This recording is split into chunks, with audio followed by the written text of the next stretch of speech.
You have no right to be here! Get up now!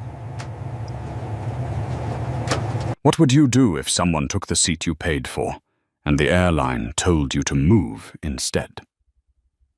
The question didn't exist yet in Michael Harrington's mind.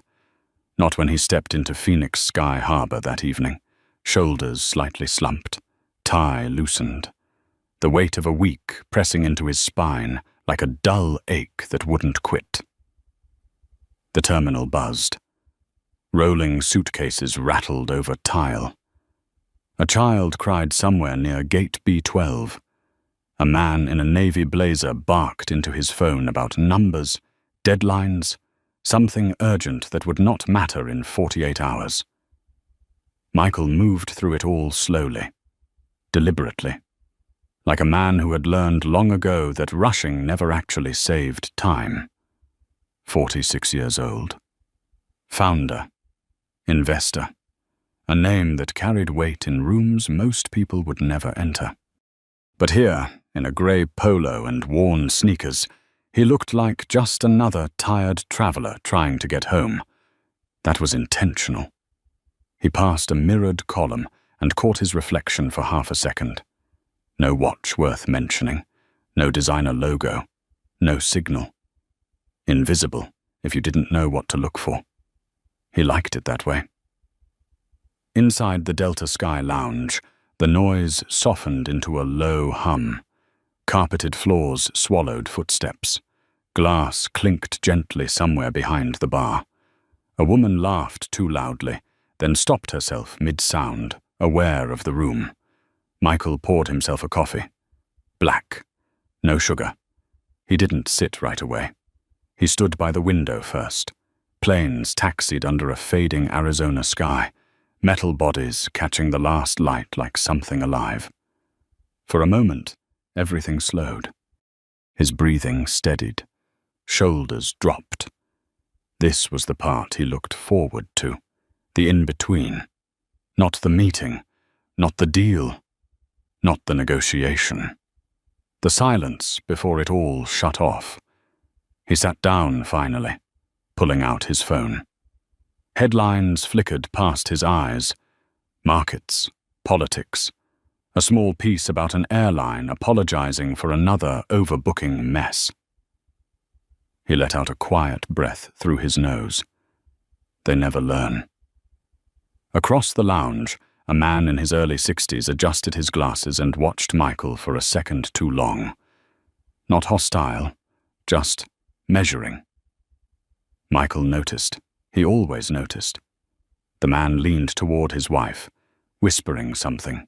She glanced over, quick, subtle, then looked away. Judgment didn't always come loud. Sometimes it came in glances, in pauses, in the way people decided who you were before you ever spoke. Michael had built a career inside those moments. He checked his watch. Boarding in 10 minutes. His phone buzzed. A message from his assistant.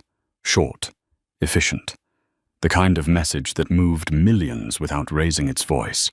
He read it, locked the screen, slipped the phone back into his pocket like it meant nothing. Because out here, it didn't. Not yet. When the boarding alert came through, the lounge shifted. Chairs scraped softly. Jackets were pulled on. Conversations cut mid-sentence.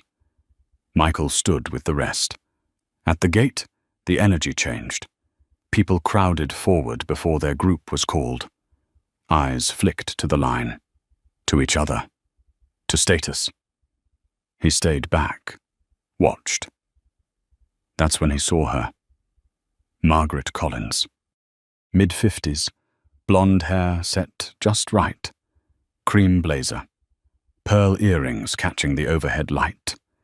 She stood near the front like she belonged there, tapping her phone with the kind of impatience that assumed the world would adjust itself around her. Her foot tapped once. Twice a gate agent made an announcement. Not her group yet. She didn't move, didn't step back, didn't even look up. Michael tilted his head slightly, just enough to take it in. Not the clothes, not the posture. The certainty. He'd seen it before. The kind that didn't come from confidence. It came from never being told no. Boarding began. Groups were called. Michael stepped forward only when his number lit up. Calm. Measured. He handed over his phone. The agent scanned it, smiled politely. "Have a good flight, sir." He nodded once and walked down the jet bridge. Narrow, dimly lit, the hum of the aircraft growing louder with every step. Home was 2 hours away. Peace was 10 steps ahead. At least, that's what he thought. The moment Michael stepped into the aircraft, the air changed. Cooler, thinner, controlled. A flight attendant near the door smiled on reflex, the kind of smile trained into muscle memory. "Good evening." Her eyes flicked over him quickly, polite but distant, already moving to the next passenger behind him. Michael gave a small nod and kept walking. First class opened up in front of him like a different world, wider seats, softer lighting, the low murmur of money and expectation. A man in a tailored suit adjusted his cufflinks. A woman in her late 60s carefully folded a cashmere wrap over her lap. Michael moved down the aisle without hesitation. Row 2, window seat. 2A. He slowed, just slightly. Because something was wrong. The seat was already occupied. Margaret Collins sat there like she had always belonged, her posture relaxed, one leg crossed neatly over the other. Her handbag rested against the armrest. A glass of sparkling water caught the light in her hand. She didn't look up right away. Didn't need to. The space around her already said enough. Michael stopped in the aisle. Not blocking, not aggressive. Just there. A man behind him shifted, impatient. "You gonna move, or—" Michael didn't turn. His eyes stayed on the seat. On her. Margaret finally looked up. Slow, deliberate. Her gaze met his for half a second. Cool. Assessing. Then she offered a thin smile and dropped her eyes back to her phone like he was a passing inconvenience. That was the first mistake. Michael inhaled once. Quiet. Controlled. "Excuse me," he said, voice even. "I think you might be in my seat." Margaret didn't respond immediately. Her thumb kept scrolling for another beat too long, as if finishing something more important than the man standing in front of her. Then she sighed softly and looked up again. "I'm in 2A, she said, confident. Final. Like the conversation was already over. Behind Michael, the line tightened. Someone leaned slightly to the side, trying to see what was happening. A phone shifted in a hand. Not recording yet. Just ready. Michael tilted his head a fraction. "I don't think so," he replied. Still calm. "My boarding pass says 2A. Margaret's smile sharpened. "Well," she said, lifting her phone just enough to show the screen without actually offering it. "Mine does too." She held it there, angled like proof, but not close enough for him to read clearly. Not an invitation. A statement. Michael stepped half a pace closer. Not invading. Just enough. His eyes scanned the screen quickly. 3C. Middle seat. No ambiguity. He straightened again. "That says 3C, he said quietly. "Not 2A. For a split second, something flickered across her face. Then it hardened. "No," she said, a small laugh slipping out, light but edged. "That's not right. I always sit here. Always. The word hung in the air, like it meant something. Michael blinked once. Seats weren't inherited. They weren't claimed by habit. They were assigned. Paid for. Earned. I understand, he said, voice still level. But today, it's assigned to me. Margaret's posture shifted. Just enough. Her shoulders squared, her chin lifted. Well, maybe they made a mistake, she replied. It happens. You can take 3C. It's just 1 row back. There it was. Not a request, an expectation. The man behind Michael let out a quiet, disbelieving breath.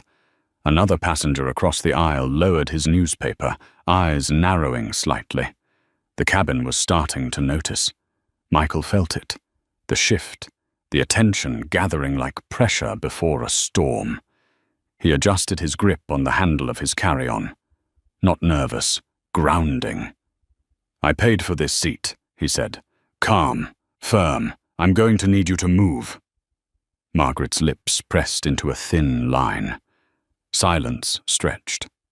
Then she leaned back deeper into the seat, as if settling in further. I'm comfortable here, she said. I don't see why this has to be a problem. The words landed heavier than they should have. Not because of what they said, because of what they implied. Around them, the cabin tightened.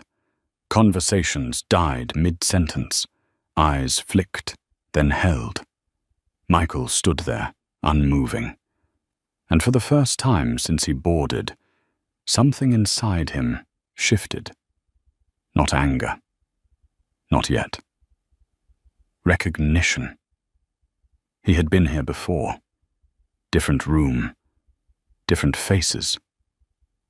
Same moment. Same quiet question hanging in the air. Do you really belong here? His jaw tightened just enough to notice. No, he said. Softer now. But sharper. It's already a problem. And just like that, the air in first class changed. The silence didn't break. It thickened. A man across the aisle lowered his glasses, eyes locked on the exchange. A woman 2 rows back paused mid-sip, her hand hovering in the air, drink untouched. Somewhere behind the curtain, a flight attendant laughed at something, unaware that first class had just shifted into something colder. Margaret didn't move. She adjusted the sleeve of her blazer, smooth, deliberate, like she was settling into a long flight. Her fingers tapped once against the armrest. Then again, a quiet rhythm of ownership. Michael watched her for a beat too long. Then he stepped back half a pace, not retreating, making space. Ma'am, he said, voice still controlled, but tighter now. I'm not asking again. That's my seat. Margaret exhaled through her nose, a sharp sound this time. You don't have to make this difficult, she replied, louder now. Not shouting, just enough to carry. We're all trying to get where we're going. A few heads nodded instinctively. Not agreement. Reflex. The kind that comes when someone frames themselves as reasonable. Michael caught it. Of course. Make it about the group, about inconvenience, about being the one who's causing a scene. He had seen that play before. Behind him, the man waiting in the aisle shifted his weight again. Buddy. Maybe just... Michael raised a hand slightly, not looking back, not acknowledging. The man stopped talking. Margaret leaned forward just a fraction, lowering her voice now, as if offering a private solution. Look, she said, her tone softening in a way that didn't reach her eyes. It's 1 row back. You'll still be in first class. Nobody needs to get worked up. Michael stared at her. Not angry, not emotional, just steady. It's not about the row, he said. Her smile returned, small, controlled, like she had expected that answer. Then what is it about? She asked. There it was. The question that wasn't really a question. Michael felt the eyes on him now. Not just watching, waiting. He could feel the weight of the moment settling into something larger than a seat number. Larger than this cabin. It's about you being in a seat that isn't yours, he said, each word placed carefully, and expecting me to fix that for you. Margaret's expression hardened instantly. I expect basic cooperation, she snapped, the softness gone. Something people seem to have forgotten. A murmur moved through the cabin. Not loud, but present. The temperature dropped another degree. Michael's grip on his bag loosened, then tightened again. He set it down, slowly. Right there, in the aisle. That got attention. Real attention. The man behind him leaned back slightly, creating distance. The woman across the aisle straightened in her seat, phone now resting loosely in her hand, angled just enough. Michael stepped forward again. Closer this time. Not aggressive. Unavoidable. You're asking me to give up something that's mine, he said, voice low now but carrying, because you don't want to move. Margaret held his gaze. Yes, she said, no hesitation, no apology. Just truth. The kind that lands heavier than any argument. Michael let that sit for a second, then another. His breathing slowed. Deliberate, measured. The cabin felt it. That shift from conversation to confrontation, from inconvenience to principle.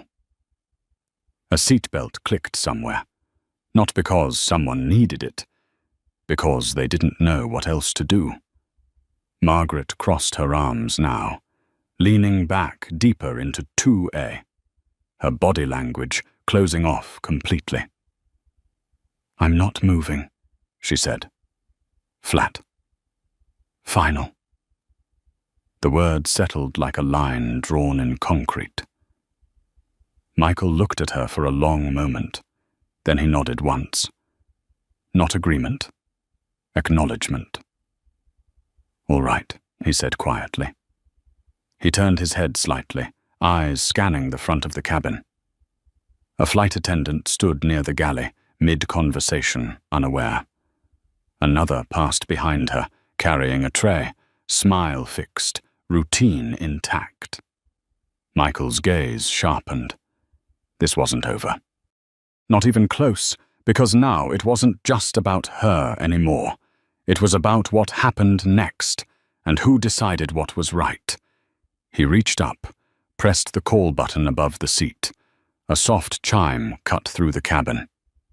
Clean, sharp, impossible to ignore. Margaret's eyes flicked upward for a fraction of a second. Then back to him. Something new there now. Not doubt. Not yet. But the first crack in certainty. Michael didn't sit. Didn't step back. He just stood there. Waiting. And the entire first-class cabin held its breath with him.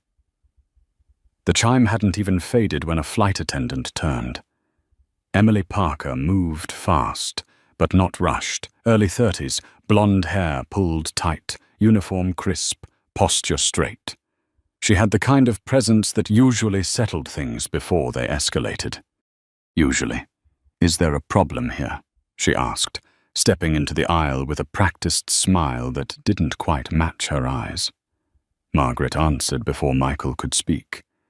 Yes, she said, gesturing lightly toward him without looking away from her seat. There seems to be confusion about seating.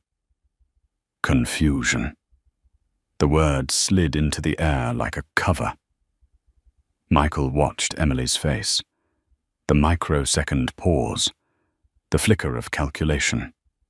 She turned to him. "Sir?" Michael didn't raise his voice.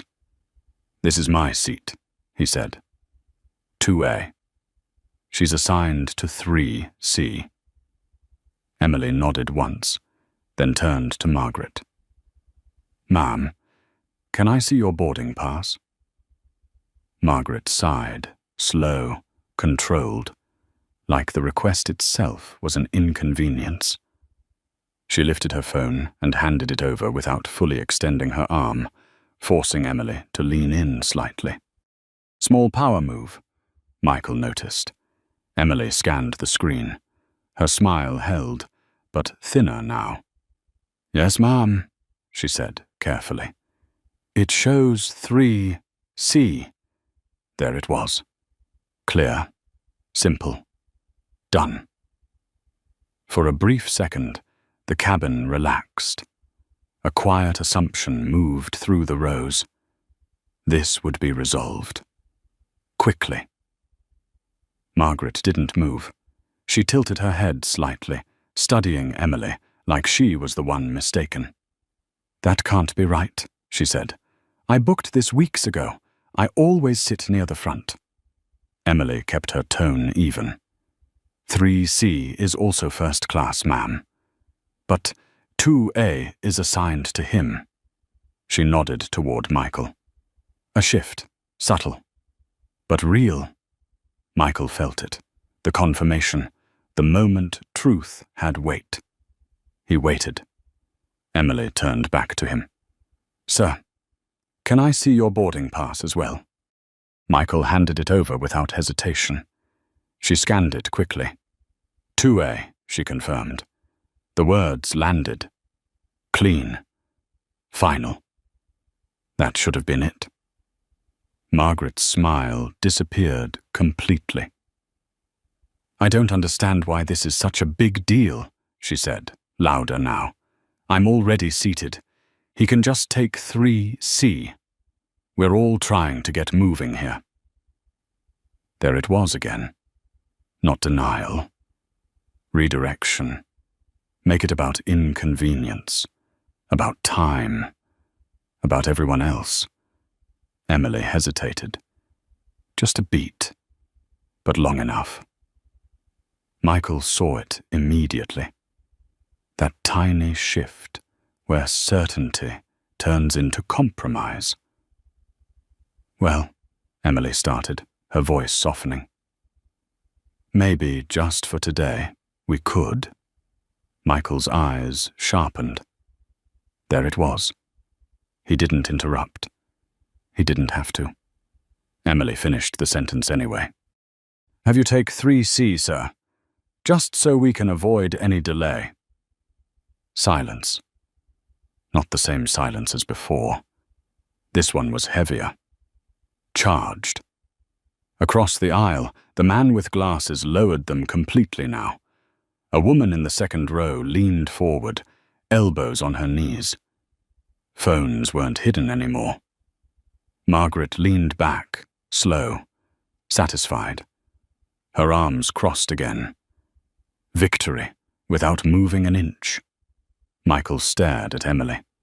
Not angry, not loud, but something colder. "Let me understand this," he said, voice low, steady. "You checked both tickets?" Emily nodded, uneasy now. "Yes, sir. You confirmed this is my seat?" "Yes. And your solution is for me to move?" The words hung there, exposed. Emily's smile faltered. "I'm just trying to make this easier for everyone," she said. "Everyone." Michael let out a quiet breath. Not frustration.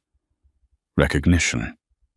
Margaret cut in, her tone almost amused now. "Exactly. Why make a scene over something so small? Small. The word echoed. Michael tilted his head slightly, eyes never leaving hers. It's not small, he said. The cabin felt it. The shift. Again.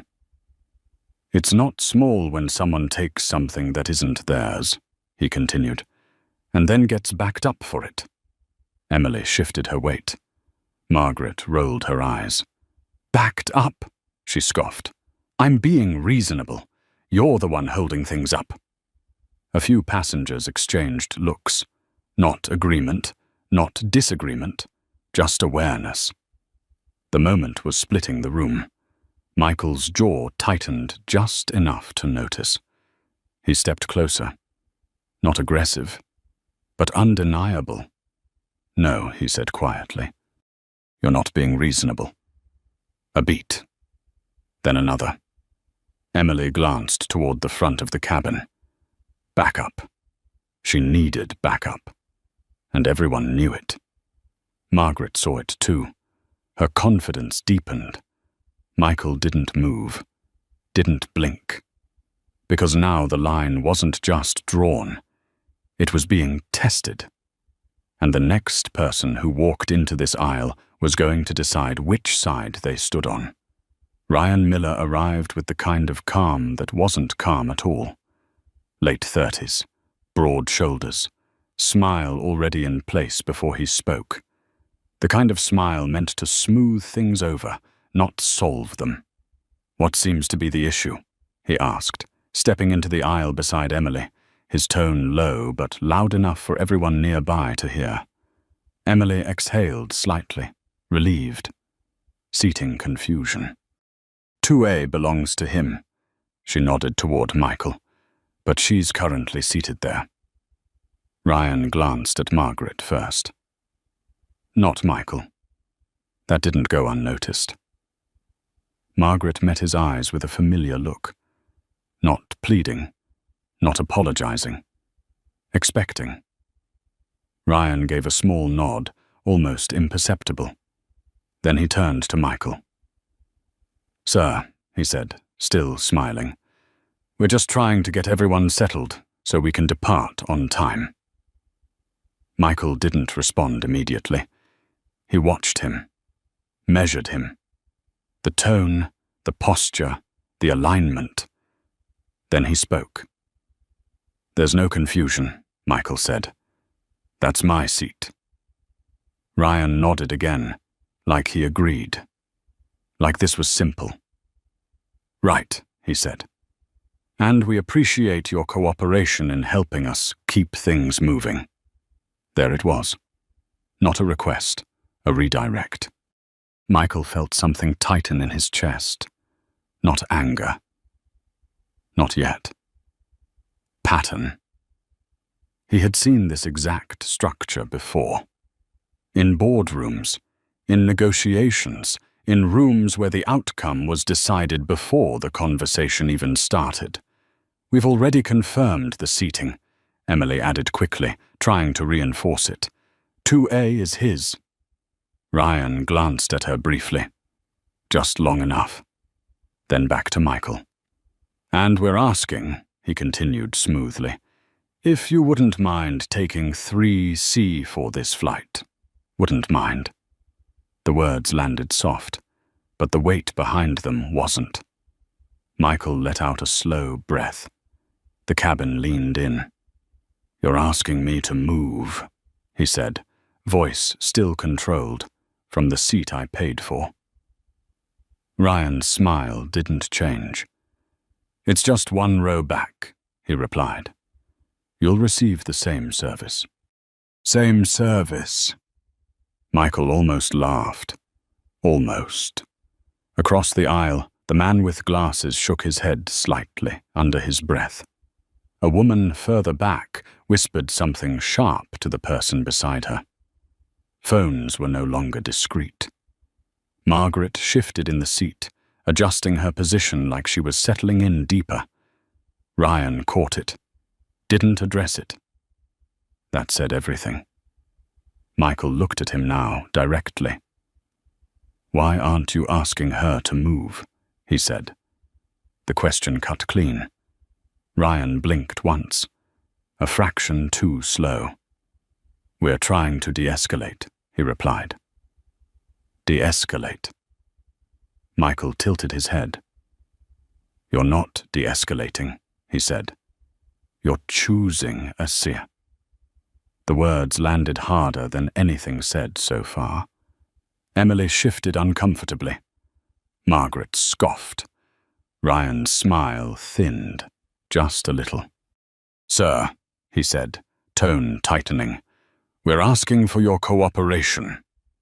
Michael stepped forward half a pace. The distance closed. The air tightened. "No," he said. "You're asking me to accept being treated unfairly." A ripple moved through the cabin. Someone whispered, "He's right." Another voice, quieter, "This is ridiculous." Ryan heard it. He didn't look back. He couldn't. Because now this wasn't just between two passengers. It was public, visible, documented. "Let's not turn this into something bigger than it needs to be," Ryan said. Michael's eyes didn't leave his. "It already is." A beat. Then another. Margaret leaned forward slightly, voice sharp now. "This is unbelievable," she said. "I've been flying for years. I've never seen someone make this big of a deal over a seat." Michael turned his head slowly toward her. "And I've been dealing with this kind of situation for years," he replied. "Just not always this obvious."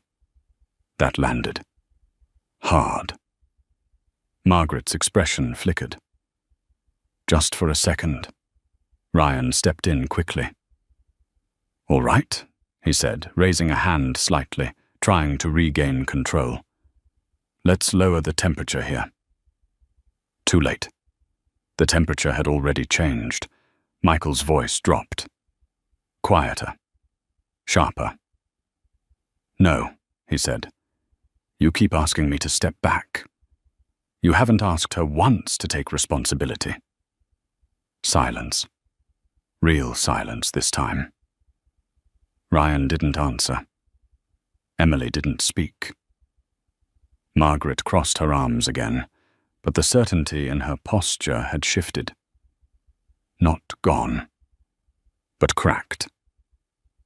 Michael looked around the cabin. Really looked. Every eye was on them now.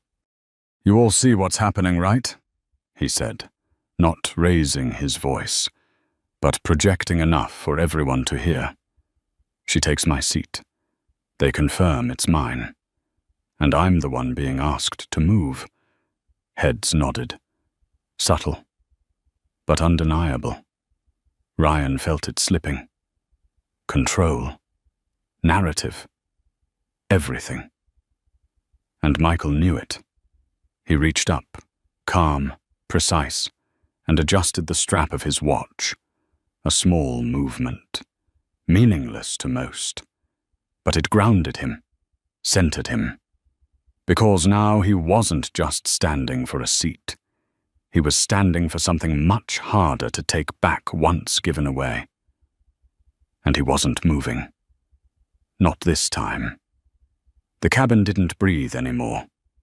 It held. Tight. Suspended. Waiting. Margaret felt it before she understood it. The way the eyes shifted. The way the silence turned against her. She straightened in the seat, chin lifting higher, like posture alone could push the moment back into place. "This is harassment," she said suddenly, voice sharper now, cutting through the stillness. "You're turning everyone against me over nothing." Michael didn't move. His gaze stayed steady. "Nothing?" he repeated, quiet. Ryan stepped in quickly, sensing the shift slipping further away from him. "All right, let's not use words like that," he said, voice firming up, no longer soft. "We're trying to resolve this professionally." Professionally. The word rang hollow. Michael let out a slow breath. Then he did something that changed the entire balance of the cabin. He reached up, pulled his carry-on from the overhead compartment, set it down carefully in the aisle. Then, without asking, without waiting, he sat down. In seat 2A, his seat. The movement was smooth, controlled, final. Margaret jerked back slightly, her composure cracking for the first time. "Excuse me, what do you think you're doing?" Michael leaned back. "Calm, measured, taking my seat." The words landed like a door slamming shut. A ripple of reaction spread instantly. A sharp inhale from somewhere behind. A low damn whispered under someone's breath. Phones lifted higher now, no longer pretending. Ryan's smile vanished completely. "Sir," he said, stepping closer, voice dropping into something harder. "You can't just sit down like that while we're trying to resolve the situation." Michael turned his head slightly, looked up at him. "No," he said. "You can't resolve it by asking the wrong person to move." Margaret's face flushed, color rising fast. "This is unbelievable," she snapped. "He just pushed his way in like he owns the place." Michael didn't even look at her this time. "I do own this seat," he said. The distinction mattered. Ryan crouched slightly, lowering himself to Michael's level, trying to regain control of the dynamic. "Listen," he said, quieter now, but more intense. "If you don't cooperate, we're going to have to escalate this." Michael held his gaze. "Then escalate it. No hesitation, no pause." That answer hit harder than anything else. Ryan blinked. Emily shifted behind him, her hands clasped tighter than before. Margaret leaned back again, but now it wasn't confidence. It was distance, creating space between herself and what this had become. "You're being aggressive," she said, her voice thinner now, searching for something to hold on to. Michael let out a short breath. Not laughter. Disbelief. "Aggressive?" he said, turning to her slowly now. "For sitting in the seat I paid for?" The words hung there, heavy, exposed. The cabin absorbed them. Someone across the aisle shook their head openly now. A man near the front muttered, "This is insane." Another voice, louder this time, "Let the man sit." Ryan heard it all, felt it. Control was gone. This wasn't internal anymore. It wasn't contained. It was public. And it was turning. He stood up straight again, tension visible now in the way his jaw tightened. "Emily," he said quietly, without looking at her, "call the captain." That landed. Different. Bigger. The word captain moved through the cabin like a current. Passengers shifted. Some leaned forward. Others sat back, bracing. Margaret's eyes flickered. For the first time, uncertainty. Michael caught it, noted it, but didn't react. He leaned back deeper into the seat, one arm resting on the armrest, fingers relaxed like he had all the time in the world. Because now this wasn't about persuasion anymore. This was about authority. And who actually had it? Emily stepped away quickly, speaking into her headset, her voice low but urgent. Ryan stayed where he was, watching Michael, trying to read him, trying to place him, because something didn't add up. No raised voice, no panic, no second guessing. Just certainty. Margaret shifted again, adjusting her blazer, but her movements had lost precision. Her eyes darted once toward the aisle, then back. Too fast, too unsure. Michael didn't look at either of them now. He looked forward. At nothing. At everything. And in that stillness, something else settled into the space. Not tension, not conflict. Inevitability. Because whatever walked out of that cockpit next wasn't just going to decide a seat. It was going to decide who had been wrong all along, and who had been underestimated from the very beginning. The cockpit door opened with a soft click that somehow sounded louder than anything else in the cabin. Every head turned. Captain Daniel Brooks stepped out slowly. Late 50s, silver hair, straight back. The kind of presence that didn't need to announce itself. Authority followed him without effort. He paused for half a second, eyes scanning the aisle, taking in everything without asking a single question. Michael noticed that. Good. The captain walked forward, each step measured, controlled. Ryan met him halfway, leaning in slightly, voice low but urgent. Seating issue, Ryan said. Passenger refusing to move. The phrasing hung in the air. Passenger refusing. Not passenger displaced, not passenger wronged. Michael caught it. Of course. Captain Brooks didn't respond immediately. His eyes moved past Ryan, landing on Margaret, then on Michael. Then back again. He saw the posture, the positions, the imbalance. Boarding passes, he said simply. No emotion. No judgment. Just facts. Ryan gestured quickly. We've already checked boarding passes, the captain repeated, firmer this time. That stopped everything. Margaret hesitated. Just a fraction. Then she handed over her phone, her movements slower now, less certain. Michael followed without a word, passing his ticket forward. The captain took both, studied them.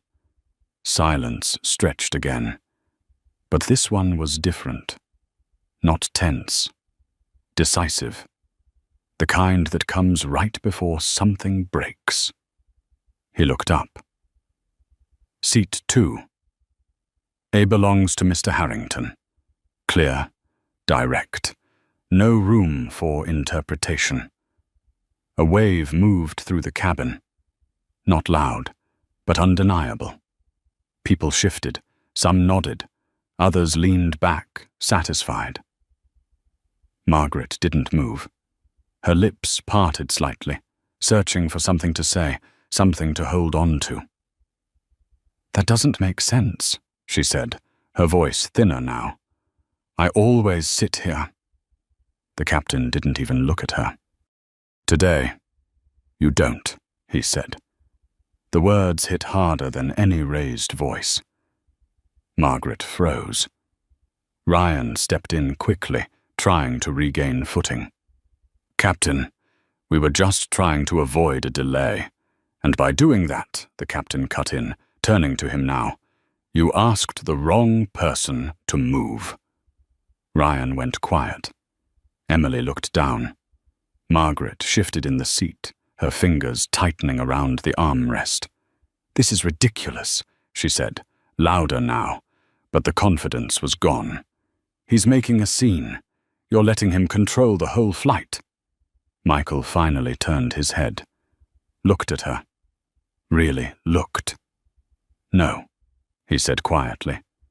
I'm asking you to follow the same rules everyone else does. The cabin held that. Margaret opened her mouth, closed it again, because there was nothing left to argue. The captain stepped closer. Ma'am, he said, voice firm, final. You need to move to your assigned seat. That was it. The line. The decision. Margaret didn't stand. Not yet. Her eyes moved around the cabin, searching. For support, for sympathy, for anyone willing to validate what had just collapsed in front of her. She found none. Phones were still up, eyes still watching, judging now, not him. Her. "You're really going to do this?" she said, her voice dropping, almost pleading now, directed at the captain. "Over something so small?" The captain didn't blink. It stopped being small when you refused to correct it. Silence. Heavy. Margaret's shoulders dropped slightly. Just enough. The fight draining out of her, slow, painful. She reached for her bag, hands less steady now. Stood up. Finally. The moment she stepped out of 2A, the entire cabin shifted. Not dramatically, not loudly, but something released. Michael didn't move, didn't smile, didn't acknowledge it. He just adjusted slightly in the seat, reclaiming the space fully, like it had always been his. Margaret stepped into the aisle, brushing past Ryan, past Emily, her movements tight, controlled, holding on to whatever dignity she had left. She didn't look at Michael. Couldn't. She moved toward the back, toward 3C, each step heavier than the last. Behind her, the silence broke. Soft claps at first, then a few more. Not applause. Recognition. The captain turned back to Michael. Their eyes met for a brief moment, a nod. Small. Respectful. Then he stepped away, already moving back toward the cockpit. The situation closed in his mind. Ryan exhaled slowly. Emily adjusted her posture, trying to reset. But nothing was the same. Because the cabin had seen it. All of it. And Michael sat there, still, composed, looking forward like a man who hadn't just won an argument, but refused to lose something far more important. A long time ago. The applause faded, but the tension didn't. It shifted, turned, focused. Not on the seat anymore. On what had just been exposed. Margaret reached row 3 and stopped, staring at 3C like it didn't belong to her. The middle seat. Narrow. Close ordinary. She hesitated, for a second too long. A man in the aisle seat leaned back slightly, giving her space, his expression unreadable, but not welcoming. The woman by the window kept her eyes forward, lips pressed tight, pretending not to notice. Margaret lowered herself into the seat. Slow, careful, like the act itself cost something. Behind her, a few passengers exchanged glances. Not subtle anymore. Not quiet. The kind that carried judgment without words. Michael didn't turn around. Didn't need to. He could feel it all. The shift in energy. The redistribution of weight. Right and wrong had settled into place, but the aftermath lingered, heavy, unresolved. Emily stepped forward again, her smile back, but thinner now. Strained. "Can I get you something to drink, sir?" she asked, voice softer than before. Michael looked up at her, held her gaze for a moment. Not unkind, not forgiving. Measured. "Water is fine," he said. She nodded quickly and moved away.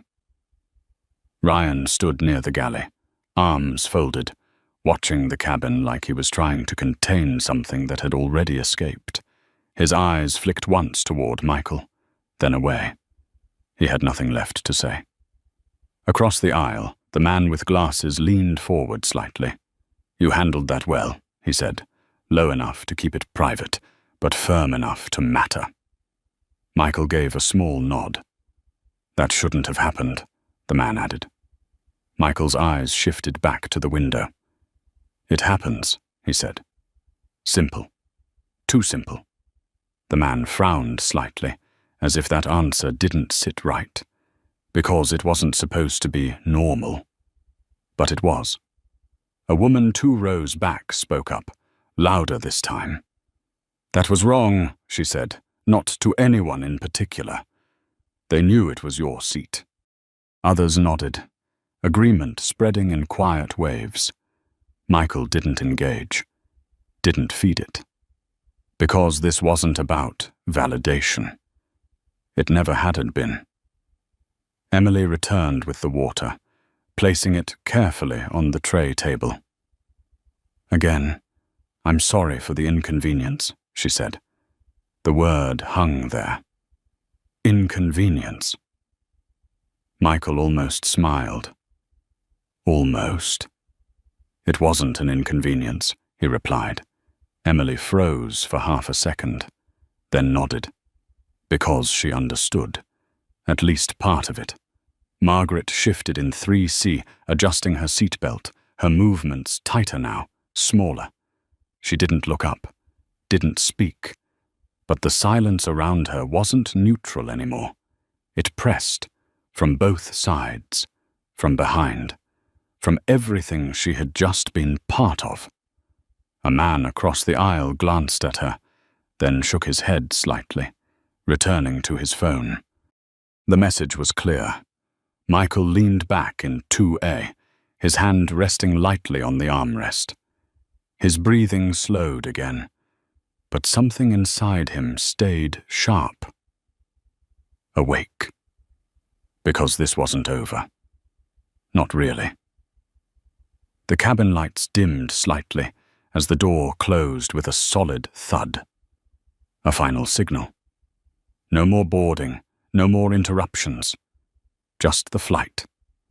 And everything that had happened before it. The intercom clicked. "Ladies and gentlemen, this is your captain speaking." The voice filled the cabin, steady, composed, as if nothing had just unfolded. But everyone knew. They had seen it. Felt it. And they would carry it off this plane, whether they wanted to or not. Michael stared out the window as the aircraft began to push back from the gate. The ground crew moved below, small figures in reflective vests, guiding something much larger than themselves. He watched them for a moment. Then his eyes closed briefly. Not in relief, not in victory, in clarity. Because the seat was never the point. It was the line, and he had held it. Behind him, Margaret shifted again, her presence smaller now, quieter. In front of him, the runway stretched out into the dark, endless, uncompromising, just like the decision he had made, and the ones that were still coming. The plane didn't move. Not at first. The engines hummed, low and steady, but the aircraft held at the gate longer than it should have. The cabin felt it. That delay. That hesitation. Like something unfinished was still hanging in the air. Michael opened his eyes. Slow. Measured. He didn't need an announcement to know this wasn't routine. Across the aisle, the man with glasses checked his watch. A woman further back leaned into the aisle, whispering, "Why aren't we moving?" No one answered. Because everyone knew. This wasn't just about timing anymore. It was about what had just happened, and what it meant.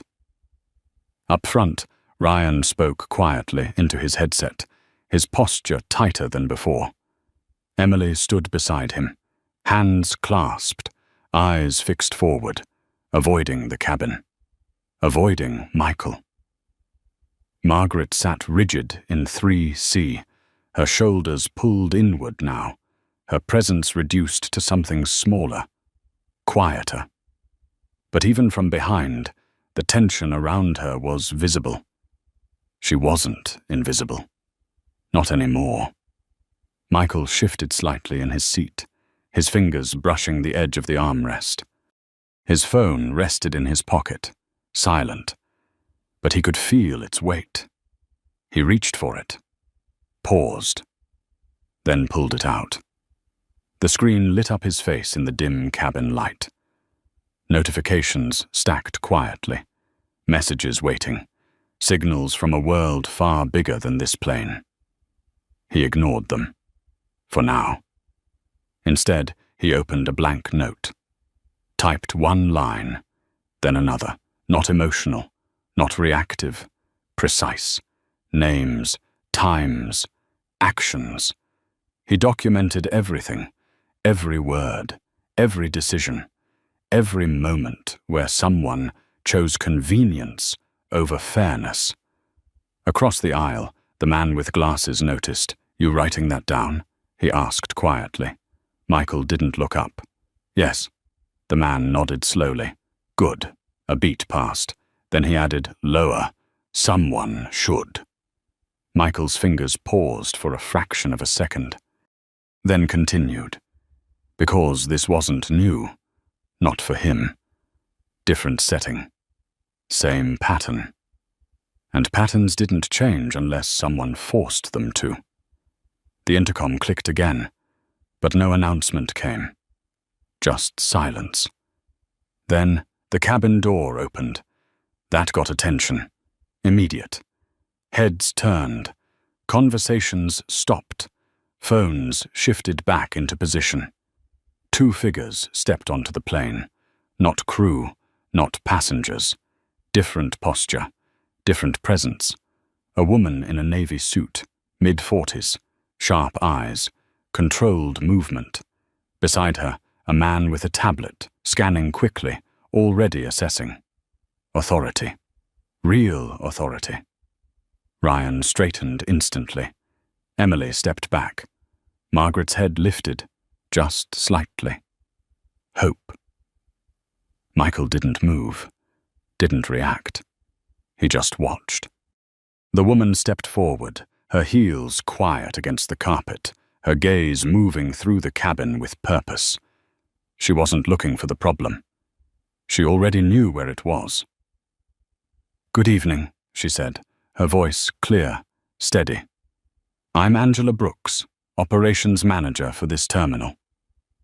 The name settled. Not loudly, but with weight.